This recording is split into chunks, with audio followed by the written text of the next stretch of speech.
lockdown जानायनि कारणे स्कुलफोरा जिहेतु बन्द जानानै दोङो आरो गासैबो फोरोंगिरिफ्रा न' बन्दी जानानै दोङो स्कुलाव थांनो हायाखै क्लास खालामनो हायाखै बे मोनसे जोंना जथेस्थ' उसुबिदा जादों आरो ओंखायनो सरकारनि निर्देश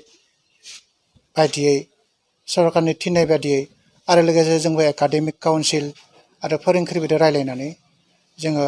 सात्र साथ्रिफोरखौ बेस्थ' लाखिनाय कारणे माने अनलाइनाव क्लास खालामनाय मोनसे बेबस्था लादों गासै फरायसालिनिफ्राय जोङो फन नाम्बार कालेक्सन खालामदों स्मार्टफन आरो सिम्पल फन जायफ्रा स्मार्टफन दङ स्मार्टफननि थानायफोर सात्र साथ्रिखौ इउटुबनि जरियते आरो वाट्सएपनि दारै माने फोरोंगिरिफोरा गाव गावनि स्कुलाव ग्रुप खुलिनानै क्लास लाबाय थानाय जादों जोंनो एप्रक्सिमेट 1 लाख फरायसा फरायसि जोङो क्लास 1 निफ्राय हायार सेकेन्डारिसिम आरो जों more than 50% जों कालेक्सन खालामनो हादों आरो थिग बिदिनो अनलाइन आरो इउटुबनि जरियते क्लास जाबाय दङ आरो जायफोर फरायसाया फन नाम्बार गैया गोबाङानो गैया बिथांमोननि कारनेबो जों फोरोंगिरिफोरखौ खावलायदों जे जाय फोरोंगिरिया बे गामियाव दोङो बे गामियाव जुदि बिभिन्न लेभेलनि फरायसा दोङोबा बे फरायसाफोरखौ बेयावनो एसे क्लास खालामनांगौ ससियेल डिस्टेन्स मेनटेन खालामनानै साथाम साब्रै साबा ओरैहाय ग्रुप खालामनानै जों क्लास खालामनो थाखाय थिननाय जादों आरो जोंनि फोरोंगिरिफोरा न'आव थानानैनो गावनि जि जायगायाव दं बे जायगायाव जि लेभेलनि फरायसा जाया मानो बे लेभेलनि फरायसाफोरखौ क्लास खालामगासिनो दं अनलाइननि गेजेरजों आनजाद लानाय बुङोबा जिहेतु मबाइल बाहायनो रोंनोबो नांगोन ओंखायनो जों ट्रायल हिसाबै कम्पालसरि नङा मेन्डेटरि नङा जों मोनसे ट्रायल हिसाबै बेसेबां साक्सेस जायो बेखौ नायनो कारणे जों हाई स्कुलनि 9, 10 आरो लोगोसे एलिमेन्टारिनि सेक्सननि क्लास 8 खौ लानानै जों मोनसे इउनिट टेस्ट फाथिनो लानाय जादों थांनाय 4 तारिखनिफ्राय इउनिट टेस्ट जोंना जागासिनो दं आरो बहुत रेसपन्स मोनदों फरायसाफोराबो पार्टिसिपेट खालामदों आसलते आं एसे गोजोननाय मोनदों मानो होनबा more than 50% एटेन्डेन्स जोंनाव फैदों बेयाव आंनि तथ्य दङ आंनि तथ्य मथेबा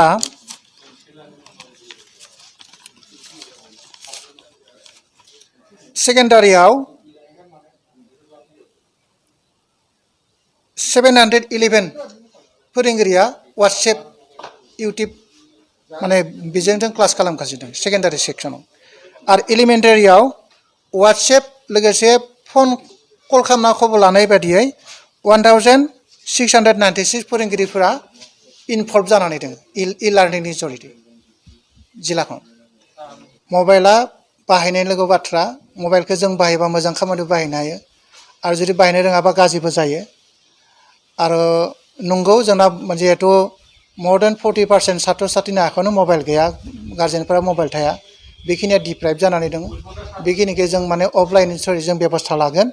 बिभिन्न कौशल बेबहार खालामनानै आरो बेनिफ्राय अनलाइनाव क्लास खालामनो थांनायाव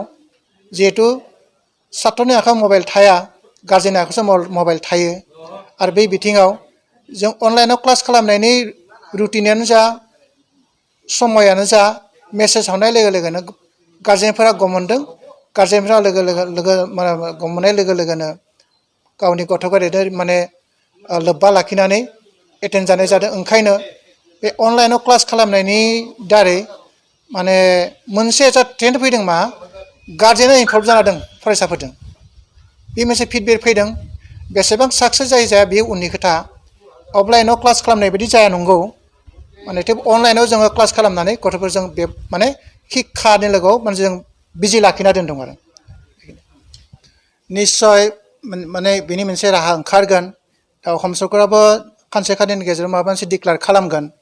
जेराव जेराव ग्रिन जन दङ निश्चय क्लास खालामनायनि बेबस्था खालामगोन ससियेल डिस्टेन्स मेनटेन खालामनानै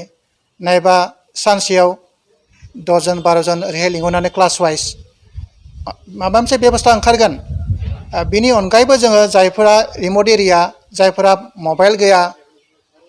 बे एरियानि सात्र साथ्रिखौ जों अफलाइनाव क्लास खालामनो कारणे ससियेल डिस्टेन्स मेनटेन खालामनानै फोरोंगिरिफोरखौ जोङो रिकुवेस्ट खालामनाय जादों आरो फोरोंगिरिफोराबो बेबायदिनो बहुतानो बाहागो लादों गाव गावनि एरियायाव थांनानै साथाम साब्रै लोगो लायै लायै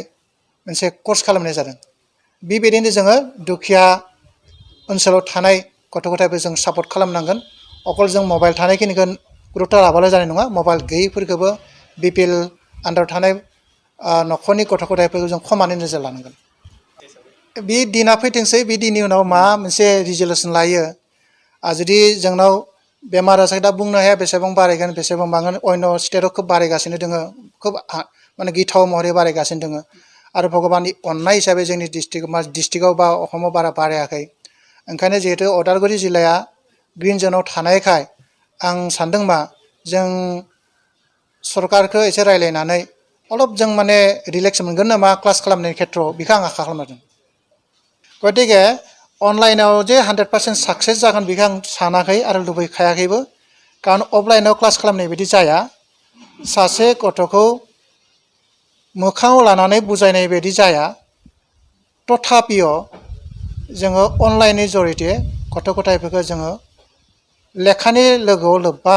लाखिनाय कारणे जों बेबस्थाखौ लाना दोनदों आरो फिडबेकआ एसे एनै फैदों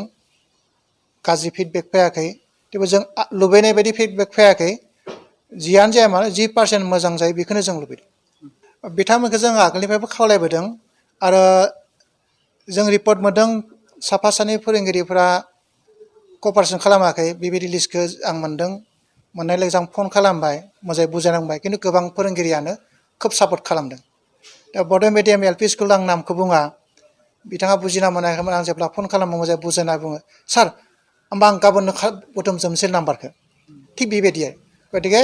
बिथाङा दा गावनि न'आव थानानैनो वाट्सएपनि थ्रुयै कुइसनफोरखौ हरो एन्सारफोरखौ हरो आरो माने मोजां मोनो बिथाङा अकल बाखि मिडियामनि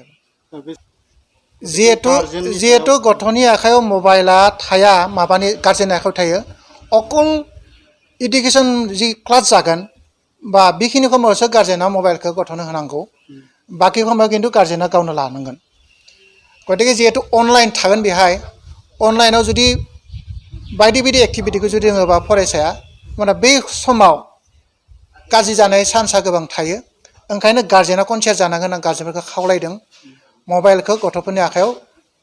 गासै समावनो होनो नाङा जेब्ला क्लास जागोन जेब्ला परिक्षा जागोन अनलाइनाव बे समावसो मबाइलखौ होनांगौ